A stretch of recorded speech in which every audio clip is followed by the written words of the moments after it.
Hello বন্ধুরা, আমি Mrs Tapasi আর আমি একটা নতুন ভিডিও নিয়ে গেছি। আশা করি আপনারা সবাই খুব ভালো আছেন। লাইক, কমেন্ট, শেয়ার আর সাবস্ক্রাইব করিয়া আপনারা সবাই আমার পাশে থাকবা। এটা শুধু একদিন রাত্রের পরোটা বানানোর ভিডিও, এটা পুরা দিনের ভিডিও না। তো ভাবলাম এটা একটু শেয়ার করি আমার জামাইয়ের পাগলামিটি। তো এখানে আমি হেরে কইছি একটু ভিডিও করার লেগে। তো হে যে এইখান থেকে শুরু করে কি ভিডিও করছে ওইটা আমি ঠিক এখনও বুঝছি না। তো আপনারা যদি বুঝে থাকেন তো আমার কইবা যে এটা কোন ধরনের ভিডিও। আমি শুধু কইছিলাম যে আমার একটু ভিডিও করে দাও কড়াইটার, মানে আমি যে মশলাটা বানাইলাম এটা হলো গিয়া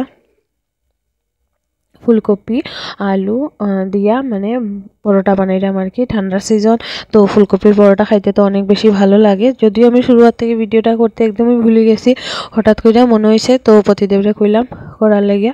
তো তখনই আমি অবশ্য এই আটাটাও মাখা নিছি। আর প্রতিদেব বাজার থেকে গিয়া নিয়ে আইছে চিকেন কষা।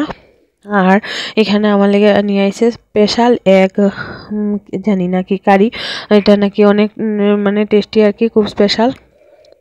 আর আমার প্রতিদেবের এই ভিডিও করার স্টাইলটি দেখবা আপনারা হাজবেন্ডও কি এরকমভাবেই ভিডিও করেনি। যদি ভিডিও করার কথা কই না আপনারা তাইলে এই যে মানে সব দিক যেটা করার এটা না করিয়া মানে উল্টা পাল্টা যা কিছু আছে সব কিছু, এটা নাকি অনেক বেশি ইউনিক ভিডিও করা এটিরে। তো এটা নাকি সবাই করতে পারে না, আর আমি তো একদমই না। হ্যাঁ, এটা অনেক ভালো করতে পারে, মানে আমার হাজবেন্ড মানে আমার পতিদেব আর কি অনেক ভালো করতে পারে। আমি নাকি এরকম একদমই কোনো সময়ই ভিডিও করতে পারতাম না, যদিও আমার এরকম ভিডিও করার কোনো ইচ্ছাই নাই। কিন্তু তারপরও হ্যাঁ মানে কইছে যে আমি হের মতো ভিডিও কোনো দিনই করতে পারতাম না। তারপরে এখানে আমি কোনো মতে এই একটা বাটির মতো বানাইয়া তারপরে এদিকে পরোটার পুরটি ঢুকাইয়া দিলাম পরোটা বানানোর লেগিয়া। তো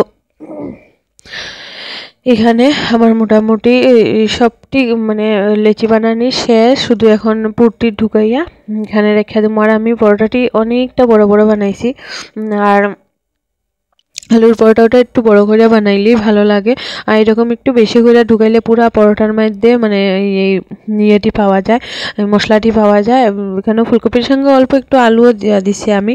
আর তারপরে আটা মিশাইয়া সেরা রাখিয়া দিলাম, তাইলে একটার সঙ্গে আরেকটা চিপক যাইত না, এটার লেগে আর কি লাগিয়া যাইত না। এটার লেগে আটার সঙ্গে ভালো করে মিশাইয়া সেরা তারপরে রেখা দিছি।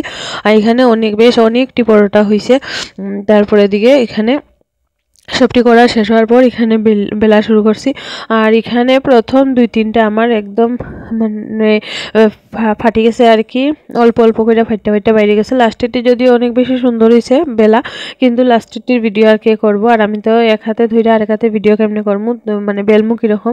তো প্রতিতে ফার্স্টেটি ঘুরে দেওয়া গেছে কি যেটি সুন্দর হয়েছে না এটি, আর যেটি সুন্দর হয়েছে এটির সময় আমি হেরে খুঁজেই পাইছি না যে আমার একটু ভিডিও ঘুরে দেবো। তো যাই হোক, প্রথমটি একটু ফাটা হয়েছে কিন্তু লাস্টেরটি অনেক বেশি সুন্দর হয়েছে।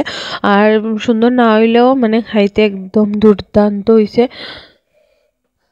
আমার তো ফুলকপি এমনিতেই প্রিয়, তার মধ্যে পরোটা তো সবারই ভালো লাগে। তো ফুলকপির পরোটা বললা কথা, এটা তো আরও বেশি দুর্দান্ত লাগছে আমার কাছে। যদিও আমার মনে হয় যে সবারই খুব ভালো লাগে। আর আমি যদিও ময়দা দিয়ে পরোটা বানাই না, আটা দিয়েই পরোটা বানাই। আমি ময়দা থেকে আমার আটা খাইতে বেশি ভালো লাগে, যার কারণে আমি আটা দিয়েই বানাই সব কিছু। এখানে আমি সুন্দর করিয়া এখানে মানে লাগাইয়া দিলাম আর কি তেল। তো আমি এরকম স্পুন দিয়েই লাগাই, তো একদম সুন্দর করিয়া কম তেলে সব মানে পুরা পরোটার মধ্যে সুন্দর করে লাগানি যায়। আর মনে হয় জানি অনেকটা তেল দিয়া বানানি হয়েছে, খাইতেও ভালো লাগে। তো আমি সবসময় এরকমই লাগাই আর কি। আর প্রথমটি একদম ফুলছেও না কিচ্ছু না, পরেরটি অনেক সুন্দরিয়া ফুল্লা উঠছিল, কিন্তু পরেরটির আমি আর তো করতে পারলাম না, আমার প্রতিদেবের সময় নেই এটা লেগে। তারপরে দিকে এখানে অনেকটা বড়টাই তো বানাইছি, তারপরে দিকে সবটি মানে বুঝলাম আর কি। আর আমরা তো ওই আর্যর বোন মানে একটা আমার ভাগ্নিও আইসি, তারারও দিমু আর আমরা তো খাইমুই এটার লেগে। আর আমি আর আমার প্রতিদেব তো সব কিছুতে একটু বেশি বেশি চোখে দেখি। আমার প্রতিদেব হয়েছে 3টা খাইবো না 5টা খাইবো, আমি হয়েছে আমি 3টা খাইবো। কিন্তু এই পরোটাটি একটার উপরে খাওয়া কোনো অবস্থাতেই সম্ভব না, এত বড় বড় পরোটা আর কি। কিন্তু মুখ দিয়া কইতে কি অসুবিধা, কোনো অসুবিধা নাই। 3টা 5টা যেটা ইচ্ছা কোয়া যায় যে আমরা এতটি করে খাইমু। লাস্টের দিকে খাওয়ার সময় দেখা যায় যে কয়টা খাওয়া যায় আর কি। তারপরে এই যে পরোটা নাকি অনেক সুন্দর আইব, এটা লেগে এরকম করে হ্যাঁ দেখার অনেক সত্যি অনেক সুন্দরই আইছে, যদিও দেখতে অনেক বেশি সুন্দর হয়েছে, খাইতেও ঠিক ততটাই ভালো হয়েছে। আর আমার প্রতিদেবের তো মানে সময় জান না আর কি, যে কোন সময় সবটি পরোটা বানানি শেষ হইতো আর কোন সময় খাইতাম। তো এটার লেগে একটু তাড়াহুড়া যখন থাকে, যখন লুপটা একটু বেশি লাগে, তখন কিন্তু মানে জিনিসটিও মনে হয় জানি হন না। আর পরোটা যদি একটু বেশি আগুন দিয়ে করা হয় তাহলে তো খাইতে ভালো লাগে না, কেননা ভিতরটা হয় না। এটার লেগে তো কম আছে সবটি পরোটা বানাইয়া সারি লইছি, সারিয়া এখানে প্রতিদেবরে দিয়া দিছি, শাশুড়ি মানে আগেই দিয়া দিছি আমি খাওয়ার, কেননা শাশুড়িমা তো টাইমের ভিতরে খান, তো তাই আগে দিয়া দিছি। পরে আমরা নিয়ে বইছি সবটি পরোটা বানানি শেষ হওয়ার পরে। তো এখানে প্রতিদেবী দিয়া দিছি চিকেন দিয়া আর সস আর ধন্যবাদ। হ্যাঁ সবসময় লইটা খাইতেও অনেক ভালো লাগে, আপনারাও একবার খাইয়া দেখবা। তারপরে দিকে এখানে আমারটাও নিয়ে নিছি, তারপরে দিকে আমিও খাওয়া শুরু করছি, কেননা আমারও তো লোভ সহ্য না। এখানে 2টা হরিয়া নিছি, যদিও আমরা দুজনের মধ্যে একজনও খাইতে পারছি না 2টা হরিয়া। একটা খাওয়ার পরে আরেকটা থেকে অল্প একটু ভাঙিয়া খাইছি, আর খাওয়া সম্ভব হয়েছে না। তারপরে উঠে রেখা দিছিলাম অবশ্য। আর এত বেশি স্বাদ হয়েছে সব কিছু, খাইতেও খুব ভালো লাগছে। তো খাইতে খাইতে আজকের ভিডিওটা এখানেই শেষ করলাম। আপনারা সবাই ভালো থাকবা, সঙ্গে থাকবা, টাটা।